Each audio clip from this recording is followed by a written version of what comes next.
வாழ்க வளமுடன். நீண்ட நாளாக வரன்னு பார்த்துக்கிட்டு இருக்கோம். பல சிக்கல்கள் தொடர்ந்து வந்துகிட்டு இருக்கு. நாங்கள் என்ன பண்ணுறதுன்னு தெரியாமல் இருக்கவங்களுக்கு நிறைய விதமான அவங்க சூழல் சார்ந்து தான் நாங்கள் முடிவெடுக்க முடியும். ஒரு சில பேர் பார்த்தீங்கன்னா நாங்கள் எதிர்பார்க்கவே மாட்டோம், அவ்வளோ சிக்கல்கள் இருக்கும். ஃபஸ்ட்டு நாம் வரன் தேட போகிறோம்னா நம்ம பசங்களுக்கு நல்ல இடத்துல நல்ல விதமாக கட்டி கொடுக்கணும் அப்படின்ற எண்ணம் இருக்கும்போது நம்ம தயார்படுத்திக்கணும் நம்மளை ஃபஸ்ட்டு.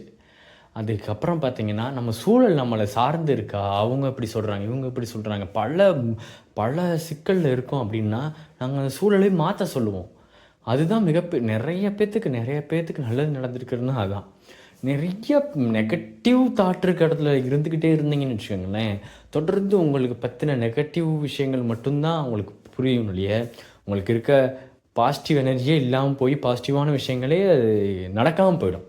ஸோ அப்படி இருக்கும்போது உங்கள் இடத்தவே மாற்ற சொல்லியிருக்கோம். மாற்ற சொன்னதுக்கப்புறம் நல்லது நடந்து அதுக்கப்புறம் பேசுகிறப்ப போது பார்த்தீங்கன்னா, அதான் சொல்லுவேன். நீ எப்போ சொன்ன இதை நான் முதலே பண்ணி தான் நடந்திருக்குமோ, இவ்வளோ நாள் தள்ளி போயிட்டு அது ஒரு ப்ரெஷரில் மென்டலி ஒவ்வொரு நாளும் கடத்துறது ரொம்ப கஷ்டமாக இருக்கும்.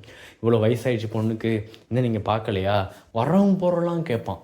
நீங்கள் அதை நம்ம தேர்ட் பர்சனாக இருந்து அதை அனுபவிக்கிறது ஈஸி, ஒரு செய்தியாக கடந்து போயிடலாம்.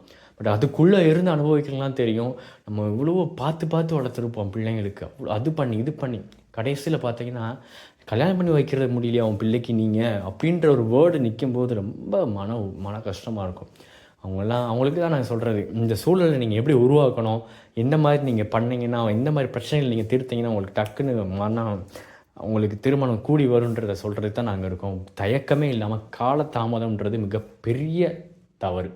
ஸோ அது இல்லாமல் நீங்கள் டிஸ்கிரிப்ஷன் இருக்கிற நம்பருக்கு உங்களோட ஜாதக குறிப்பு, உங்களோட பயோடேட்டாவோட உங்கள் பிரச்சனைகளையும் சேர்த்து எங்களுக்கு சொன்னீங்கன்னா அதுக்கான முடிவில் சொல்ல டக்குன்னு நாங்கள் ரெடியாக இருக்கோம். ஸோ காலதாமதம் வேண்டாம். வாழ்க வளமுடன், நல்லதே நடக்கட்டும்.